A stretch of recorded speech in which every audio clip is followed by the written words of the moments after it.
बिस्मिल्लाहिर्रहमानिर्रहीम।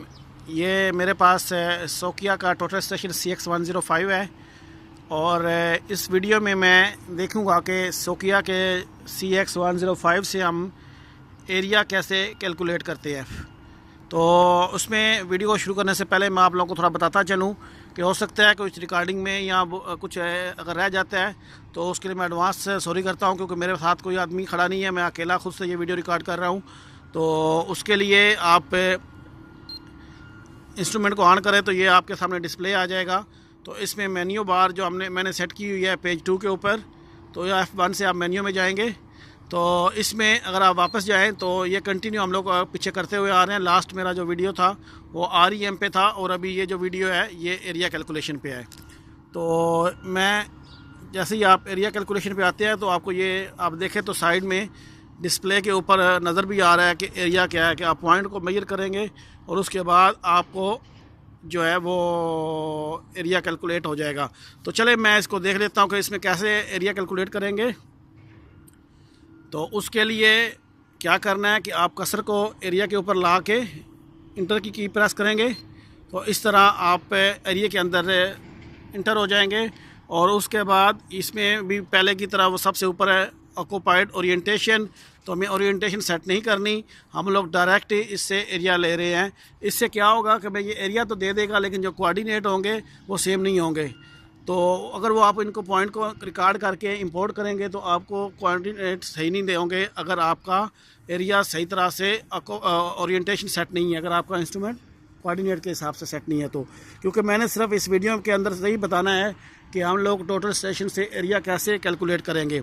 और वैसे भी हम बाज़ औक़ात ऐसा होता है कि हमें सिर्फ एरिया ही चाहिए होता है, उसकी लोकेशन नहीं चाहिए होती। अगर लोकेशन चाहिए तो आपको इंस्ट्रूमेंट पहले ओरिएंटेशन से या रिसेक्शन से या एंगल से जिस तरह भी आप टोटल स्टेशन सेट करेंगे वो आपकी सेट होनी चाहिए। उसके बाद आप एरिया लेंगे तो आपको ओरिजिनल कोऑर्डिनेट मिल जाएंगे।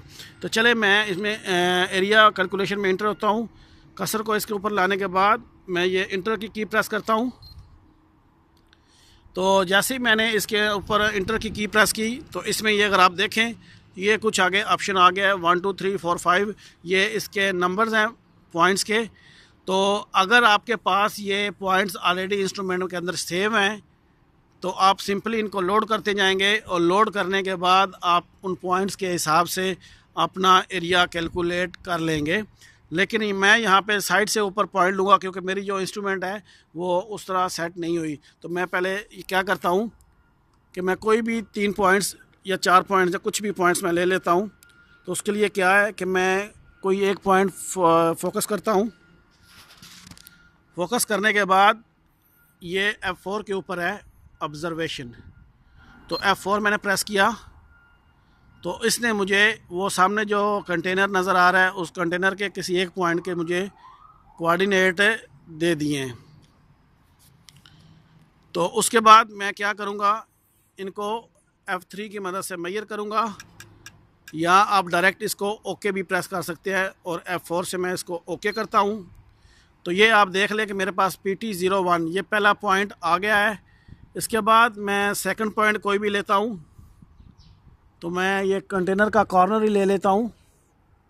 यहाँ पे दोनों ये कंटेनर आपस में मिल रहे हैं, वहाँ का पॉइंट मैं लेने लगा हूँ। तो उसके लिए क्या है कि मैं दूसरा पॉइंट फोकस करने के बाद सेम वही F4 प्रेस करूँगा ऑब्जर्वेशन। उसके बाद ऑब्जर्वेशन को मैं ओके कर देता हूँ, मेजर करता हूँ। और इसके बाद मैं F4 की मदद से ओके कर देता हूँ। उसके बाद दोबारा आप आगे वाला पॉइंट मेजर करेंगे।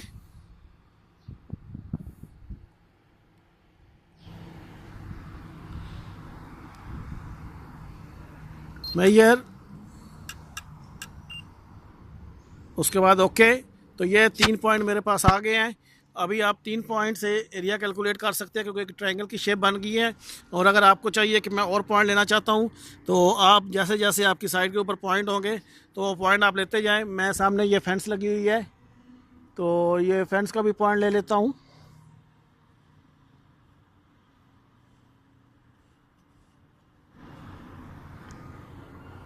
तो उसके लिए सेम प्रोसीजर रिपीट करता हूँ मैं।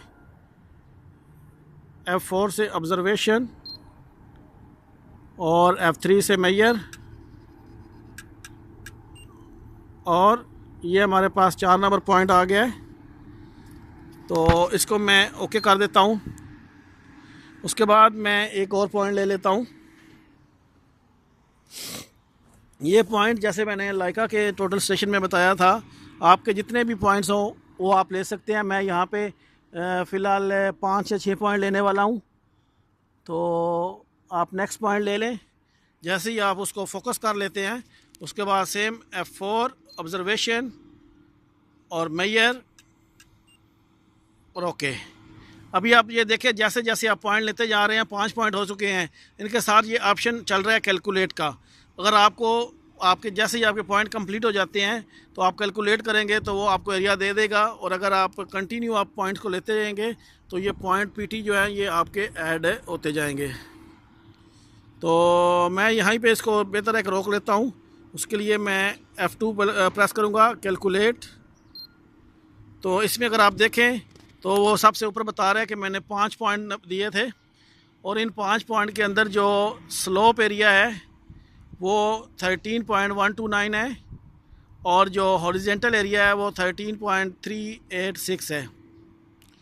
तो अब अगर चाहें तो आप इसको रिकॉर्ड कर लें जॉब के अंदर, चाहें तो आप ओके कर दें तो ये आप इससे बाहर निकल आएंगे। तो ये एरिया कैलकुलेट के बारे में मैंने बताया है। इसमें मैंने बताया था कि अगर आपके पास कोई पॉइंट लोड हो, मसलन मैं जाता हूँ वापस, तो उसमें ये एक जॉब के अंदर कुछ पॉइंट्स लोड हुए हैं। इन पॉइंटों को भी आप अपनी मर्ज़ी से ले सकते हैं। और इन पॉइंट को लेने के बाद मसलन मैं कहीं से ये 14 नंबर से करता हूँ, ये 1 नंबर, और उसके बाद मज़ीद लोड करता हूँ, ये 3 नंबर, फिर लोड पे आता हूँ, मैं 5 नंबर लोड कर लेता हूँ। तो ये देखें मैंने कुछ पॉइंट्स इसमें लोड किए हैं।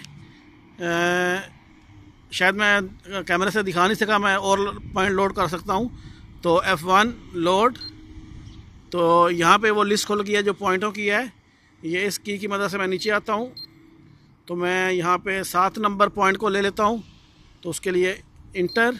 तो ये आप देखें मेरे पास 1 3 5 7 ये कुछ पॉइंट लोड हो गए हैं। तो ये 4 पॉइंट है। अब मैं इनको कैलकुलेट करने के लिए, अगर मैं चाहता हूँ कि मेरा इनफ पॉइंट है, मुझे यही पॉइंट चाहिए थे, तो आप F2 प्रेस करेंगे, कैलकुलेट। अब जो पॉइंट दिए गए थे मेरे पास, मुझे अब कंफर्म नहीं है कि वो कौन कौन से पॉइंट थे, क्योंकि मैंने प्रॉपरली उनको नहीं लिया था। तो ये जॉब के अंदर जो भी पॉइंट पड़े हुए थे उनको मैंने लिया, 4 पॉइंट्स को, और उनके बाद उनको कैलकुलेट किया है। तो कैलकुलेट करने के बाद ये आप देख सकते हैं कि स्लोप एरिया 13.587 और हॉरिजेंटल जो है वो 13.587, यानी वो जो पॉइंट थे यहाँ तो उनमें एलिवेशन नहीं दिया गया था, तो यहाँ फिर उनका एक ही लेवल था। यानी जो जॉब के अंदर पॉइंट थे जो रिकॉर्ड किए गए हैं उनके साथ एलिवेशन ना होने की वजह से उन दोनों का स्लोप एरिया और हॉरिजेंटल एरिया जो है वो एक सा आया है। अभी आप चाहते हैं कि इस एरिया के जो पॉइंट मैंने लिए हैं रिकॉर्ड करना चाहे तो आप F1 प्रेस कर दें, या मैं सिंपली F4 की मदद से इससे बाहर आ जाता हूं। तो इस तरह आप सोकिया CX105 में एरिया कैलकुलेट कर सकते हैं। और अगर आप लोगों को मेरे वीडियो पसंद आ रहे हैं तो काइंडली आप इनको लाइक करें और शेयर ज़रूर करें, क्योंकि ये स्पेशल उन लोगों के लिए है जो लोग अभी इस फील्ड में नए हैं। मेरा कल का हाफ डे था और आज फुल डे ऑफ था, इसके बावजूद मैं ये साइट पे आया और ये रिकॉर्डिंग की। मेरे साथ हालांकि कोई कुछ शहजाद साहब ने साथ दिया और कुछ यहाँ पे मुझे कोई आदमी नहीं था, तो मैं ख़ुद से रिकॉर्डिंग कर रहा हूँ। तो काइंडली मेरी हौसला अफजाई के लिए आप मेरे चैनल को सब्सक्राइब करें और ये वीडियोस को जहाँ तक हो सके इनको शेयर करें और लाइक करें। और मेरे लिए यही सबसे अहम चीज़ है कि आप अगर मेरे वीडियो को शेयर करेंगे या मुझे अच्छे कमेंट्स करेंगे तो इंशाल्लाह मैं साथ साथ आपको और भी वीडियो अपलोड करता रहूँगा। तो आज मैं कोशिश करूँगा कि जितना मुझसे हो सका, तो फिर अगर कभी मौका मिला तो मैं शहजाद साहब के पास या कहीं भी आके मैं और सोकिया के इंस्ट्रूमेंट इसी पे ऊपर या किसी और इंस्ट्रूमेंट के ऊपर मैं वीडियो रिलेटेड जो जो आपके क्वेश्चन होंगे वो बना दूंगा। मैं अपने पास लाइका TS 09 प्लस परचेजिंग के लिए मैंने दी हुई है, जैसी वो आती है तो उसके ऊपर मैं इंशाल्लाह काम करूँगा। उसके अलावा लाइका का GS 10 हम लोगों ने परचेजिंग आर्डर दिया हुआ है, जैसे ही वो आता है तो उस पर भी इंशाल्लाह मैं काम करूँगा। तो इस वीडियो के लिए इतना ही। अपना बहुत ख्याल रखिएगा। अल्लाह हाफिज़।